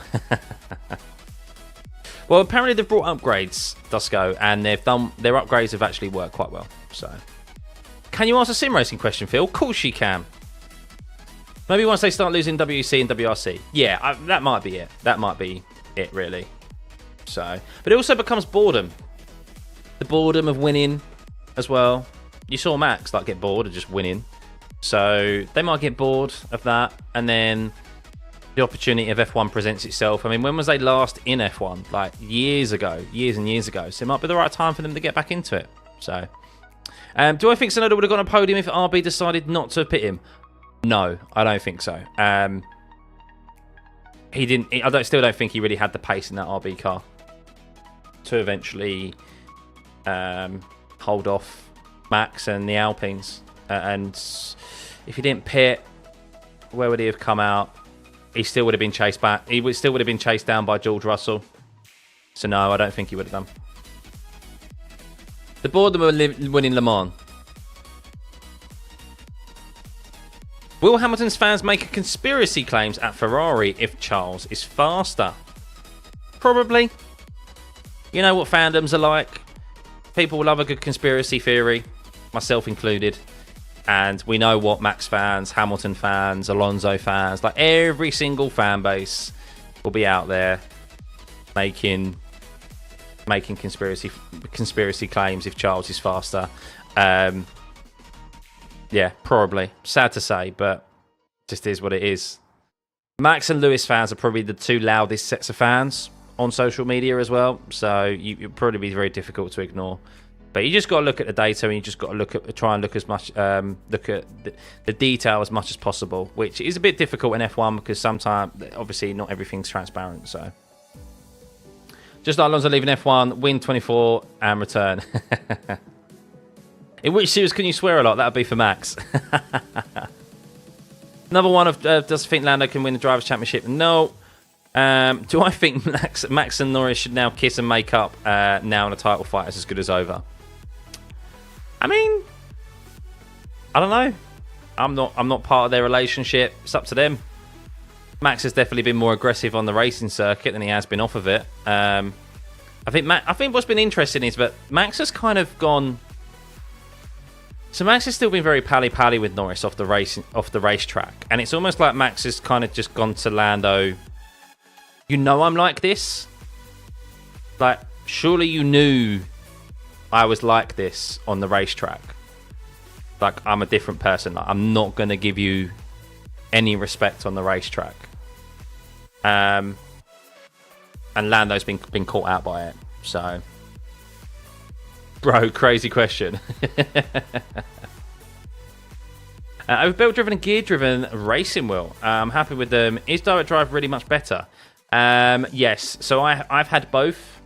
I've had belt driven, which was the V2.5 Fanatec, and I've had now, of course, direct drive, and it is so much better. So much better. You want to ensure you get something at least over like 8 Newton meters. Though you probably want something over 10. 10 minimum. I think most wheelbases are like 12 now anyway. Obviously, there's loads of like different levels. But yeah, the level of detail that you get, there's certain moments where I wouldn't have been able to have felt the detail and save the car, or sent the car into the corners as quickly as I could have done, because I can feel more detail, I have more control than I did on the belt driven. So yeah, it's definitely a step up. And if you choose VRS equipment, you can get a 5% discount off using my link below. Is Moser good? I don't know. I feel like Moser is a bit cheaper in quality compared to everyone else. So it's affordable, but the reason it's affordable is because it's cheaper quality. So, right. Patricia asks, okay, can we say that timing was bad for Lando and George when they came in under safety car? But Russell said, I told you so, to his team. So your question is, was that quick end to the safety car predictable? Should McLaren have known, given what was folding out in front of them, or was that just bad luck? We spoke about this earlier. Yes, they should have known. We heard the radio of George Russell. He was going, it's a red flag. It needs to be a red flag. It's going to be a red flag. It's too wet. We can't race in this. And so were other drivers as well, which the teams have access to other drivers' radio communications. So you could hear Piastri, you could hear Alonso, all claiming they can't see and it's going to be calling for a red flag. They should not have pitted George. They should not have pitted Lando, and they should have left them out there in track position, and they would have got the free pit stop, but they didn't. So yes, a mistake. You think 22 Ferrari's car was stable in a sense, but you didn't have to set up the car that much, hence so many poles. These 2 years, like 2020. Yeah, the problem with them is that they had poor aero, Dusko. Is that they had no... Actually, was it aero or was it their rear suspension? I think it was actually their rear suspension that left them just basically... The balance just left them quick over a single lap because they could switch their tyres on quickly, but then that backfired over a race distance with high fuel. They just shredded their tyres. Obviously, they're on top of that now, but yeah, that 2022 season was a quick car, just couldn't last a race distance. So who do I think will be the second Red Bull driver next year? The $1 million question. I'm going to say Lawson. I'm gunning for Lawson. I want Lawson. I think Lawson. But then again, it could still be Perez. How much money does Carlos Slim have available? A lot. So it could be anything. Taco, how good was the Alpine team party? No doubt it was lots of champagne flowing around. Time to focus on the WCC World Constructors Championship. No more team orders at McLaren. Piastri is the better driver. Sorry, Lando fans. He is. I disagree. I really rate Piastri. I really do rate Piastri. However, that he's been the points tally doesn't lie. The qualifying performances don't lie. And the race finish positions don't lie. He has not been as consistent as Lando throughout the duration of this season. I think people really do underrate Lando. They really do. And Piastri, as much as I thought he'd finish ahead of Lando this season, I backed him. If Piastri has... It'll be his third season next year. If Piastri has the same season that he had this year as he did in his first year, he is at risk of falling into the category of Carlos Sainz, where he's quick on his day and he's a world beater on his day. But he's not consistent enough to be a number one driver and to sustain a championship battle. So I don't agree that Lando is better than Piastri, because you just have to look at the duration of this season. While Lando should have won more races, Lando has still put himself in that position more often than not than Piastri. So the AT&T sponsor on the Red Bull is a problem for Carlos Slim sponsorship. There's other ways to get money into people's hands. Having two teams on the grid should be reconsidered by F1 and FIA. This presents and has proven as an absolute unfair advantage to the rest of the field and their investors. So RB Visa should be replaced by a new and independent team. Yeah, I think the argument of having a second team on the grid now is falling apart for Red Bull, because that second RB team, that second team was always used as a B team, as a junior team, a team to bring through their junior drivers to eventually step up to the main team. That was how it was seen, and I think that's kind of how they were allowed to own two teams. Really, it was like, this team won't be in conflict with the other team. It's purely there to fight in the midfield and develop talent, basically. They saved the team that was going bankrupt at the time. That's it, yeah, Minardi. And now they're not even using their own junior academy. They're not even using that team to develop their own junior academy drivers to put in alongside Max. They went for Checo, who was outside of the system. They're now supposedly going to go for Colapinto, who's outside of the system. What is the point of having... And this is what I'm questioning with Sauber as well, with the Bortoleto move. So let's just bring Bortoleto back up. Is that while this guy, no doubt, is very talented, what does that say about your own junior academy? What does that say? It's failed. It's a kick in the teeth to the junior drivers who are in your academy, and it just shows that it's failed. And I think next year is like the perfect year for them to develop one of their junior drivers, i.e. Zane Maloney, Teo Pourchaire, because the car is not going to be quick enough. No one expects Stake F1 to be fighting in the midfield next year. We still expect them to be at the back, and they'll be fighting between themselves most likely. What a great time to develop a driver.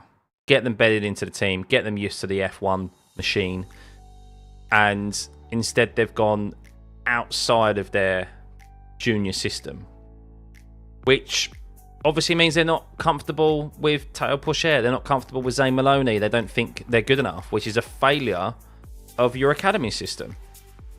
So it's the same as Red Bull. Like, they've got some good drivers coming through. Why would you not think about promoting Isaac Hadjar? Why would you not think about promoting Liam Lawson? I mean, of course they are, and it could still work out this way, but it just seems like that second team is only there to be utilised to help the main team out on track, which they obviously deny. Fastest lap points and not getting out of the way of leaders and so forth. Like, there's been a number of scenarios which have been very, very dubious, where you go, okay, that can be made to look legitimate, but actually it's probably just an understanding between the two teams. So Lando is lighter, yeah, not that much though. I mean, if Red has second team, why not Merc? Also meant cost cap makes it cheaper for Merc. Yeah, I mean, there's been arguments in the past that actually Williams was the second team of Mercedes. Hence George Russell being developed there. Hence, like, because of the Mercedes engine connection. There's been that rumour as well. So, but yeah, I've never really been a fan of Red Bull having a second team. And I think there's a number of cases where you could probably say that they've utilised that team to help them out on circuit. So you can also not penalised for following Russell and Norris. Yeah, this was the race restart. Lando Norris was the one who led them away. It was unprecedented. Nothing's ever happened before in regards to that aborted start and someone breaching that procedure. There was no precedent for penalties and so forth. So they gave him a fine, and no doubt in the future that will be clarified as a fine, as probably a penalty in the regs. So I don't think they want any more teams. They just want Caddy. I want Caddy F1 car. Yeah, they'll be going in as an engine partner, wouldn't they? Probably with someone. How did Max do it? There's been plenty of people who have asked how Max has done it. Talent, drive, also a brand new ICU, which helped as well. But then he got himself into that position in the first place and then benefited from the red flag. So, yeah, pretty much that's how he did it. Why did Lando bottle the start and the restarts? Only Lando can answer that question. Only Lando. But it does seem like that there has been some mechanical issues with McLaren's second phase in their race start. I don't think it's all Lando. I think some of it is it does belong to McLaren, because it's not because it's happened so often, but they even admitted that they've had some electrical issues in their car in their race start procedure previously. Next one, rain is equalised, and this shows that the Brits can't drive in the rain. How dare you? That is all we do here in the UK, Phil. All we do here in the UK is drive in the rain. Honestly. Come over here for a day in the middle of August and you'll be driving in the rain. Easy for the Dutch and the French. And the last one is from Robert Bosman. Masterclass from the Rain Master himself. Not a single mistake from P17 to P1. Norris P1 to P6. And calling Max luck, not skills. Sorry. I was very touched by Lewis. He's driving the McLaren Honda from Ayrton Senna. Not often I get emotional. Big thanks to Lewis. Yeah, that was great to see, wasn't it? That drive from Lewis in the McLaren, in Senna's McLaren. It's actually funny to me that so many people think Colapinto, Bortoletto, Behrman, Antonelli, Russell, Piastri, Sainz, etc. would be champions. For me, Max, Leclerc are the only two names to win a title. They can't all win. True. Yeah, very true. I mean, you've forgotten Stroll from that list, Dusko. You forgot Stroll. I couldn't resist. Lance bloody Stroll. Honestly, unbelievable. Unbelievable. I mean, you've seen it all, haven't you? You've seen all the Twitter posts and stuff. Like, it's just ridiculous. I need to bring it back up again. I think it was actually a TikTok, but yeah.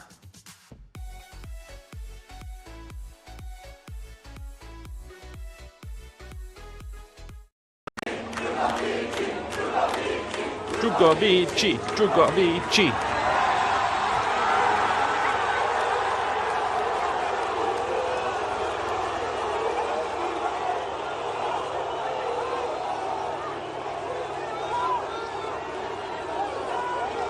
So, the question is here, and I'd love to know, I don't even think... Oh, hang on, I'm trying to play the music again, it's playing that. So, I generally think he probably didn't know the escape road was here. But if you listen to his engineer goes on the radio and says, okay, reverse, you can reverse up, and he doesn't reverse up. He just spins the car around. Like, he's just ignoring his engineer.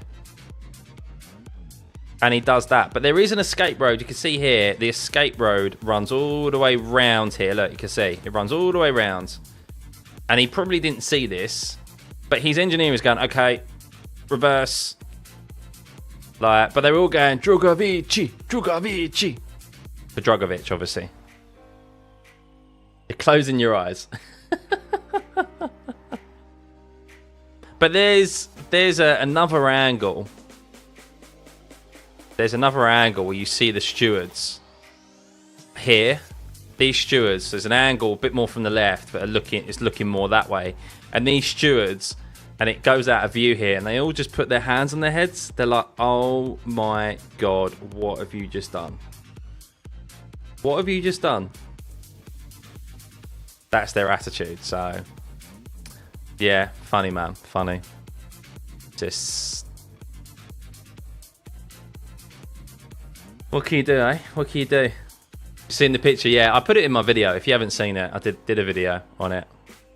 But yeah, that's it, guys. I don't think that's basically the news thus far from today. It's been great chatting with you all. How long have we been live for? A couple of hours. Been live for a couple of hours. I want to do this a little bit more often, of course, just to keep chatting with you all. So, when's the next race? Next race is in a few weeks' time. So, what would be your favourite race car from the 90s or 2000s to see driven for a lap today, and by which driver on the grid? That one. Or this one. There's two. Mika Hakkinen's F1 car, which was his 99 car. No, car. What was the name of the car? MP414. MP414. This bad boy. Bit of a small image, but that one.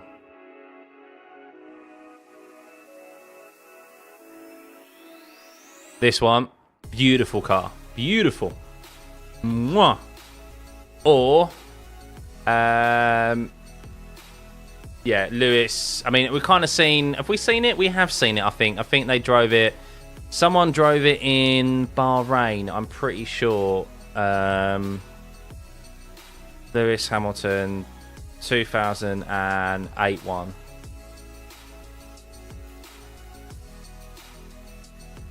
MP423.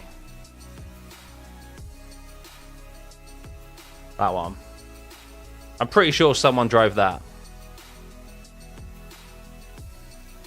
I just think they're just great looking cars. They've got just the right amount of aero on them. The deliveries are iconic. Both of them are iconic. But yeah. 2003 Ferrari Monza break-in. Rumours moving around, but Bottas could move to Merc next season, reserve driver. Would you agree to it?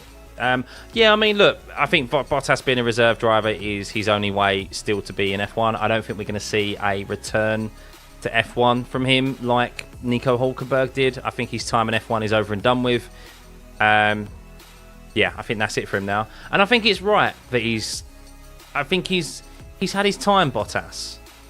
We don't want the same recycling of drivers. He had his opportunity in a World Championship car. He wasn't able to win it. He won multiple races. So let's move on now. Let's look to the youth. Let's bring new drivers through and let's freshen up the grid. Because otherwise it gets stale and the racing gets stale. So 2008, yeah, that's what I've got here on this. So just, yeah, great. F1 cars need to be smaller in the future. Yeah, I mean, if you look back at video footage of these cars, just go on YouTube, just watch an older race.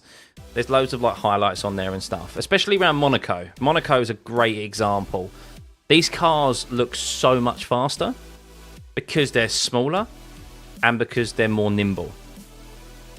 They don't actually go faster, but they look so much faster on the TV coverage because of those two reasons. Like, and they sound brilliant. So, the Williams of Hill. I saw the Williams of Hill. I saw that. No, I didn't see the Williams of Hill. I saw Jacques Villeneuve's car. Hang on. I've got images somewhere. Where are they? Oh, I ain't got it plugged in. Okay.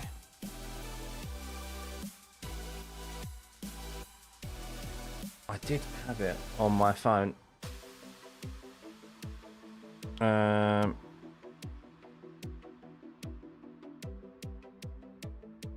Where is it? I went Festival of Speed and I saw Villeneuve's one, which is beautiful.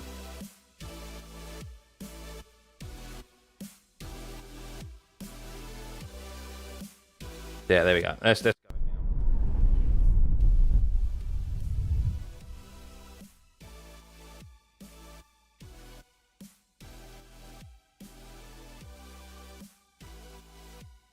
That. Beautiful. Such a vibrant blue.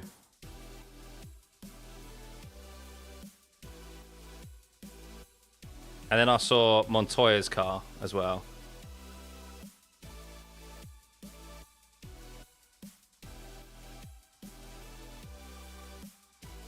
Lovely, lovely. Hey, Ian. Best F1 race ever. Oh my god, best F1 race ever. Do you know, I can't think of one off the top of my head what my best F1 race was ever. I really cannot think. That's a tough one.